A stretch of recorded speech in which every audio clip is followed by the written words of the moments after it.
In addition to my responsibilities as the bishop of the North Texas Conference, I'm also assigned as the bishop to the United Methodist Mission in Honduras. Some of you know that. And because of that, I've been practicing my Spanish and getting my language skills better in Spanish.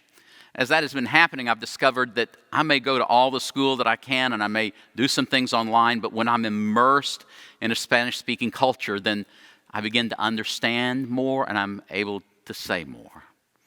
Last January was the first annual conference I presided over in the Honduran church, and I remember asking frequently as I began to preside in Spanish, I asked the simple word, "Entienden?" Do you understand? I mean, I could understand, but I wanted to make sure that other people understood as well. This is Pentecost. We're celebrating Pentecost, and many of you know it as the birth of the church. You know the story well. It's the story in which, once again, those people who had been following Jesus were gathered together, much like they gathered after the crucifixion or after they scattered because they didn't know what was going to happen to them, what was next. And then there was the resurrection. And then there were those earthly appearances of Jesus between those several weeks, which culminated in his ascension into heavens. And they began to think again, what is next? And then on that day, called Pentecost, a Jewish holiday celebration, they were gathered, and then there was this wind that moved across them, much like the wind or the breath of God that moved across the waters as the earth was formed. And they began to be reminded that Jesus said that the Spirit would be sent to be on them, to rest upon them. And with the wind were tongues as of fire. Not tongues of fire, but tongues as of fire. But the most remarkable thing that happened on that day was as they were listening to people around them, people who were gathered from other places that did not speak the language they spoke, they heard them all speaking and they could hear them in their language. It would be like you were able to hear someone in another language, but somehow you had a translation device and you were beginning to hear the interpreter or the translator, but it was nothing like that. And they marveled at what was happening, and there's the tongues as a fire dancing upon them, the rush of the wind, the movement of the Spirit, obviously, and then they could understand each other. There are many ways to interpret the text. There are many ways in which to look at it, but I want you to think about it in this way, is that indwelling and the giving of the Spirit and being able to understand everybody in their own language was a way in which the Spirit was saying to everyone that the mission of which I'm commissioning all of you who have followed Jesus and witnessed what he has done is a witness that is meant for the whole world. For the whole world. And into the known world, some of them went. And they were understood. And they proclaimed good news. I'm standing in St. Andrew United Methodist Church. On this very day, we were scheduled to begin annual conference, and we know that it's been postponed. But I wanted to speak to you from here because to remind you that even though we have plans that sometimes get changed, that there's some things that remain the same. It's not just the building, it's really what remains the same is the good news of Jesus Christ and the witness that we're all engaged in together. 12 weeks ago, when I said that we would be closing churches for public gatherings for a period of time, I never imagined that we would be, at the 31st of May, still not open for public worship. No one knew the strength of this virus. No one knew how fast it would spread. No one knew that people would still be dying. And I just thought it would be safe for a couple of weeks, maybe 4 at the most, for us to just do what people were doing, social distancing and staying home. I have to admit, what I was thinking of immediately was, I want to do no harm. I don't want any of our clergy to be infected by the virus because of a gathering on a Sunday morning or Saturday evening. I didn't want any layperson to contract COVID-19 by simply being at a worship service. And what happened is a fast decision then became the rapid pace at which clergy and laity alike began to be in ministry. So it's not as if our church is closed. It is as if our church is open in a very new way. And while there are people think, I want to go back so much, one of the things that you've done together is you've been the church so well.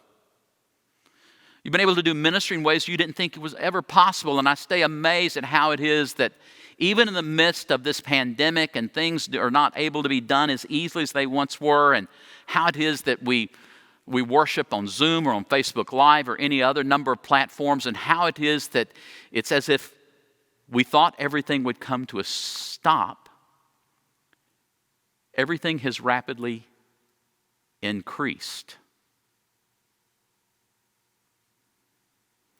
I've been on enough Zoom calls that there are a number of people on the screen. You have to go from screen to screen to screen to see everybody. And I was at a Council of Bishops meeting a few weeks ago on Zoom, the largest attendance we'd ever had, people speaking their own language. We were supposed to come muted, but have you ever known a preacher that you could mute?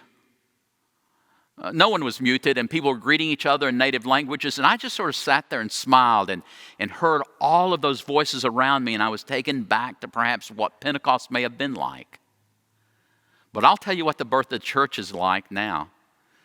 It's not that we will go back to the way things were, it's that we will go forward to a new way of doing things. So many pastors have told me it's not as if we will go back to church and forget online, it is we will continue to do both. Pastors tell me that they are actually preaching to more people than they were before this. And there are more people engaged. And one of the things that we're seeing in the North Texas Conference, by and large, is the increase, not just in activity, but the increase of engagement. St. Paul United Methodist Church and its pastor, Richie Butler, is engaged in an initiative that is very important to communities of color and people who live on the margins economically. And that is how to ramp up testing. And so they've engaged with other partners across the city of Dallas to move to testing sites and churches in a number of ways to really have a sense about where the virus is and how to protect people from it. I'm grateful for that ministry.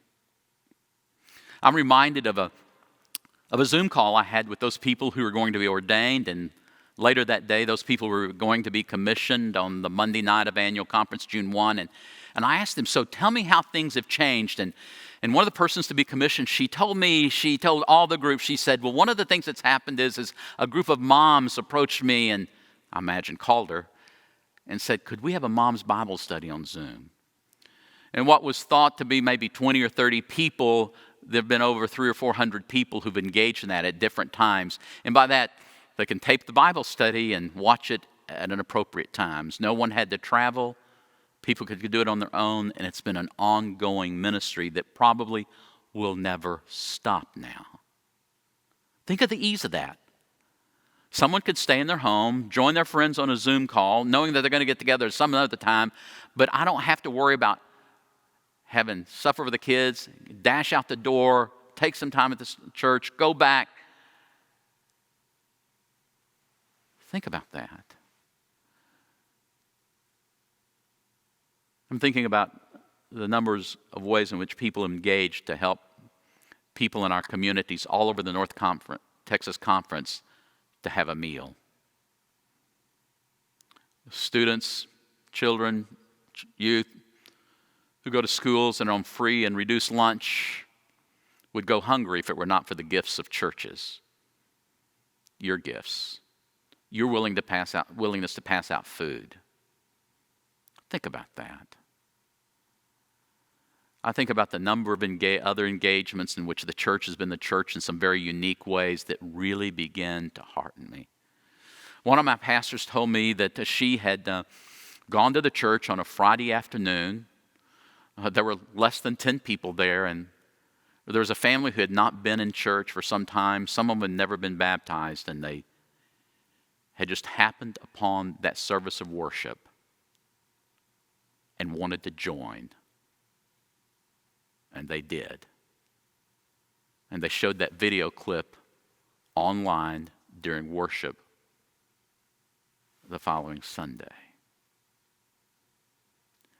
I don't know what will happen when we finally are able to gather. Some even begin to think that we won't do it with music,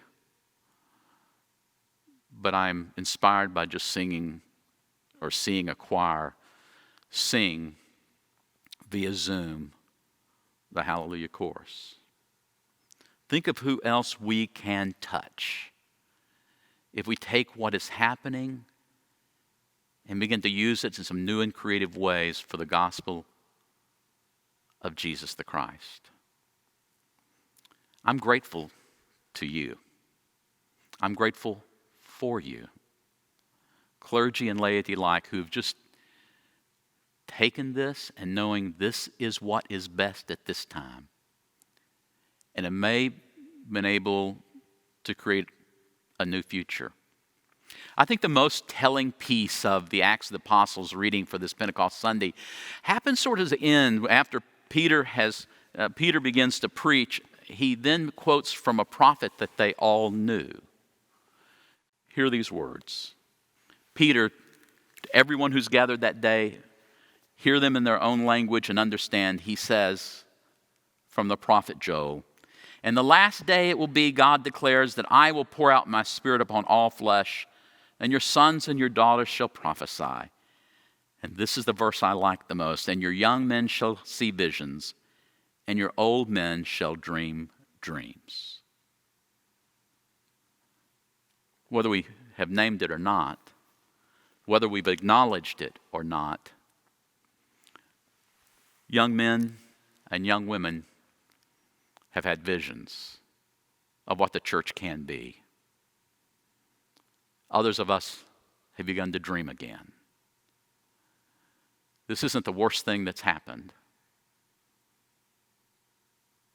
but it's not a good thing. But we do know that in all things God is able to work for good with those who love God and are called according to his purpose. And so I want to thank you for your vision and for your dreams. And I just encourage you not to think of this as a celebration of the church's birth, but a celebration of a rebirth into a new future and a new vision. At that annual conference session in Honduras, there was a woman who was the secretary to the annual conference who sat by me and kept the notes and would remind me where we were on the agenda. Her English, I thought, was better than my Spanish. And I'd said to the congregation several times, "Entienden? Entienden? Do you understand?" And at a break, she was sitting there and she put her hand on my arm and said, "Obispo, nosotros entendemos. We understand. Conocemos su corazón. We know your heart." Friends, may our hearts be known. As of the tongues of fire, just in closing, they were really imprinted on Roman coinage above Caesar's head to proclaim not only his authority, but also his perceived divinity. And probably it's not lost on anybody who is really aware of those tongues as a fire. It was God's way of saying, "I'm making a mark on all of you who gather here in my Son's name. A mark that you have authority to represent the divine presence in this world. And as you leave here, don't forget it."